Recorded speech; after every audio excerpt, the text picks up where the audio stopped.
I know we were delayed outside, but let's hurry up and find a seat. As long as our midterm and their midterms aren't on the same day, we're good. All right. Ready? Oh, sure you are. Clicker question. That's what we're going to do. There you go. First question. What have you done so far? A, B, C, D, or E? What have you done so far to get ready for Wednesday? A, B, C, D, or E? Just say, help me to feel good about what's going on. They won't. Not enough people will.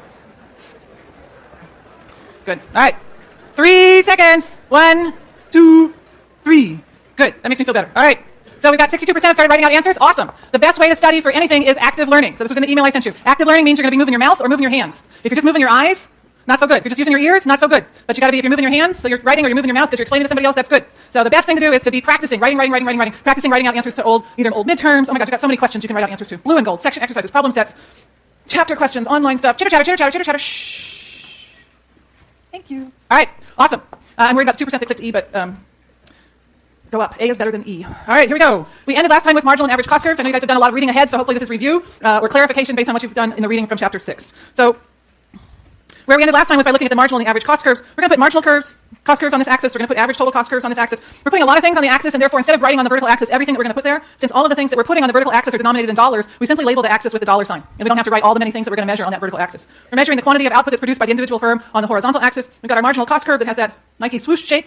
Has that Nike swoosh because diminishing returns don't kick in right away. So until diminishing returns kick in, diminishing marginal returns kick in, the marginal cost is falling. Once those diminishing marginal returns kick in, then the marginal cost begins to rise as the firm is producing additional output.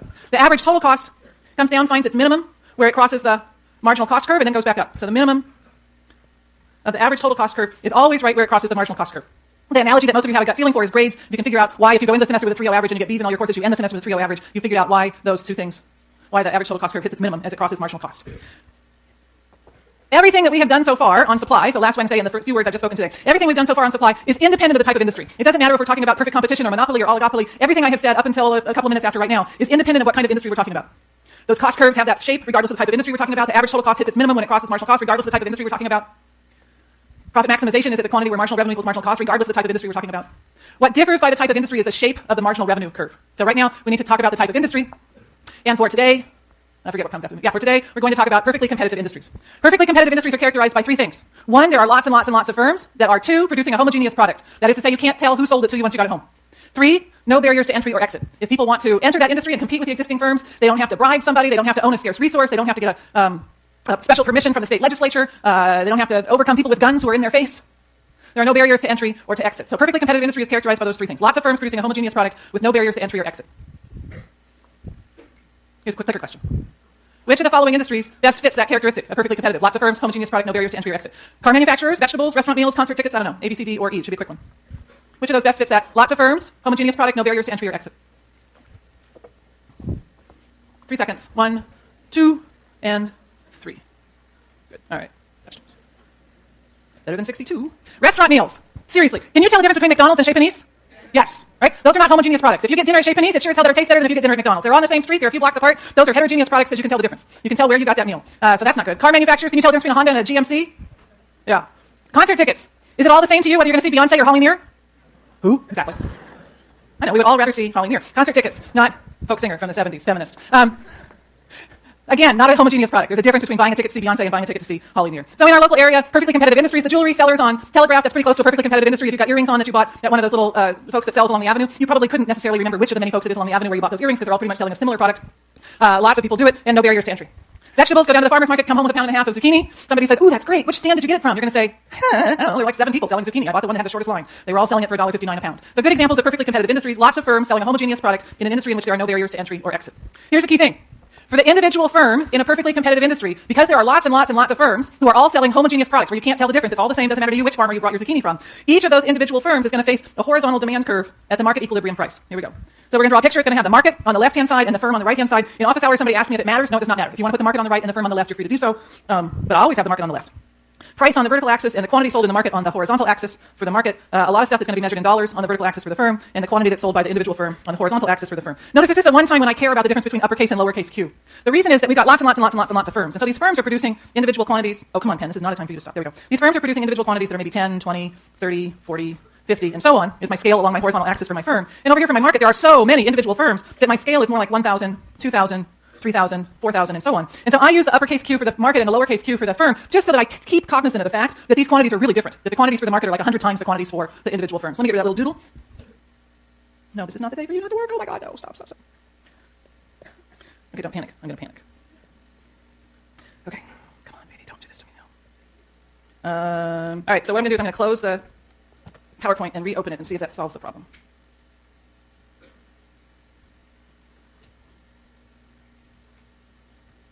And if not, then I have to enable the touch thing, I think.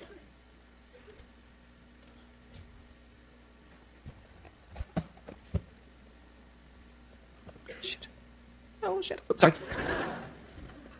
Okay, plan B. What's my plan B? I need a plan B. Mariko, my plan B is going to involve the document camera, which Nick is running to look for right now.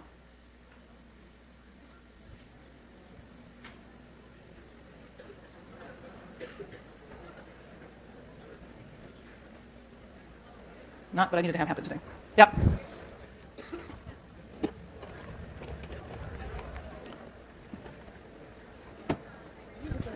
And then I'm going to log this back on and see if it works.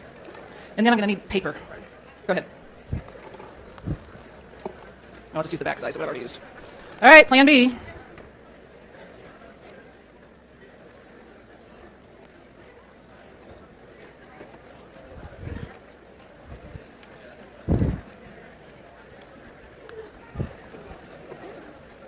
And then if you can bring me some better pens, that'll work. Sorry, not a happy day. I had this sense of doom and dread when I went to sleep last night, and now I know why. Let me see if this fixed it. I rebooted. Sorry, I think there's a quarter. No, I have paper. She needs to figure out how to hook it up. I'm so sorry. I think...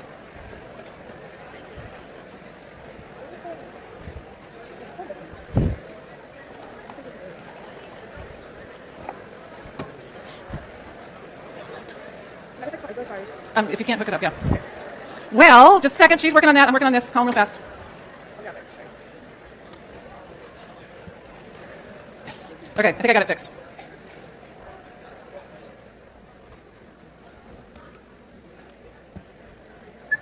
Dun, dun, dun, dun. Let me put the music back on.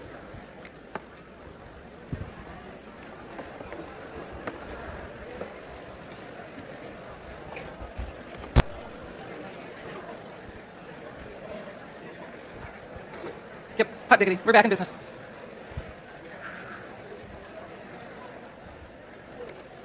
Well, wasn't that fun?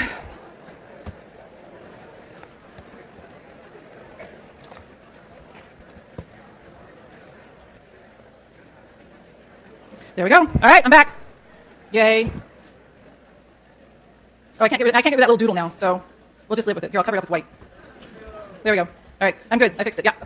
Okay, so this guy can go away.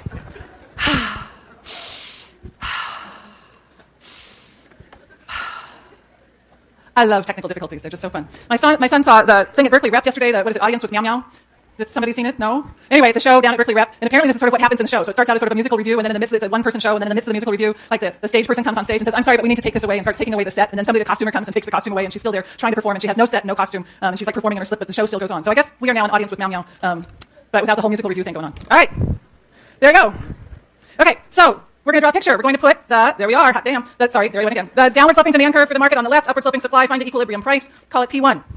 The individual firm in this perfectly competitive market is such a small part of this market that it has no control over price. So it can sell as much as it wants to at that market price of P1. Nobody's going to buy its product if it tries to charge a price above P1. And there's no point in them selling at a price below P1 because they're trying to maximize profit. That's always our underlying assumption. And so for the individual firm in this perfectly competitive market, at that same price P1, they face a horizontal demand curve, so we can label it D for demand. It also happens to be the average revenue curve because it's the price that they're going to charge for each product, and the average revenue is that total revenue, price times quantity, divided by the quantity. Well, let me think, P times Q divided by Q. My Q's cancel when I'm left with P. So the average revenue is just the price, and it's also the marginal revenue curve for the firm because the marginal revenue is what's the additional revenue from selling one additional unit. Well, if everything is sold at that price P1, then the additional revenue from selling one additional unit is once again that price P1. So the perfectly competitive firm in the perfectly competitive industry faces a horizontal demand curve, which is also therefore a horizontal marginal revenue curve at the market equilibrium price P1. Remember the profit maximization rule? The profit maximization rule is the firm should produce the quantity where marginal revenue equals marginal cost. So let's draw a picture for the firm here. Stuff that's measured in dollars on the vertical axis. I'm going to have marginal cost and marginal revenue. I don't want to write all that down, so I'm just going to put the Q up there, the dollar sign up there on the vertical axis to indicate that everything I'm measuring on the vertical axis is measured in dollars.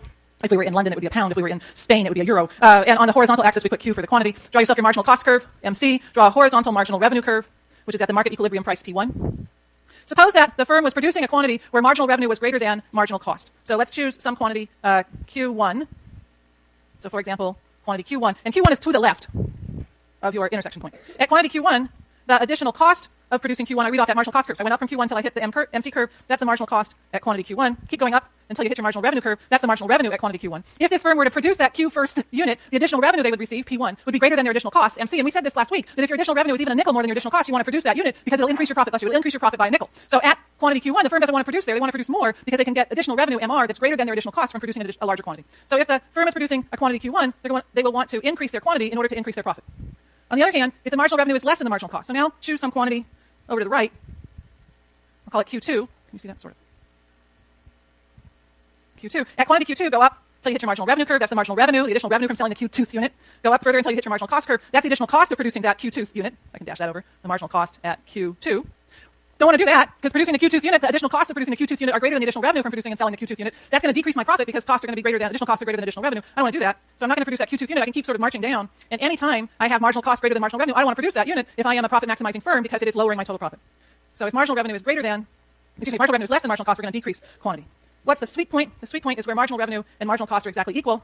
That's going to be the profit maximizing quantity. I'll call it Q star because stars always are happy things. If marginal revenue equals marginal cost, then we are at the profit maximizing quantity, which here I labeled Q star. The best the firm can do is produce a quantity so the marginal revenue equals the marginal cost. At that point, they're producing a quantity that maximizes the profit. They don't want to do less than that because they can get more profit by increasing their quantities. They don't want to do more than that because as they increase above Q star, they're losing profit. So Q star is the place where they will maximize their profit. Now, oftentimes we want to know how much profit. We know that they are maximizing profit at Q star, but how much profit are they earning? Again, dollars on the vertical, quantity on the horizontal. Draw your marginal cost curve. Draw your horizontal marginal revenue curve at the market equilibrium price, P1. Find that profit maximizing quantity where marginal revenue equals marginal cost. Let's call it Q star because that's a happy thing. We'll call it Q star. At this point, we don't have enough information to figure out how many dollars worth of profit this firm is earning. We know they're maximizing their profit. They're making the most profit they possibly can by producing the quantity Q star where marginal revenue equals marginal cost. But we don't know if that profit is thousands and thousands of dollars, millions and millions of dollars. We don't actually even know if it's positive or negative. In order to figure out how much profit, we need one more piece of information. The additional piece of information that we need is the average total cost curve. Total profit is the difference between total revenue and total cost. Notice, I forgot to say it, that economists use the Greek letter pi as their shorthand for profit.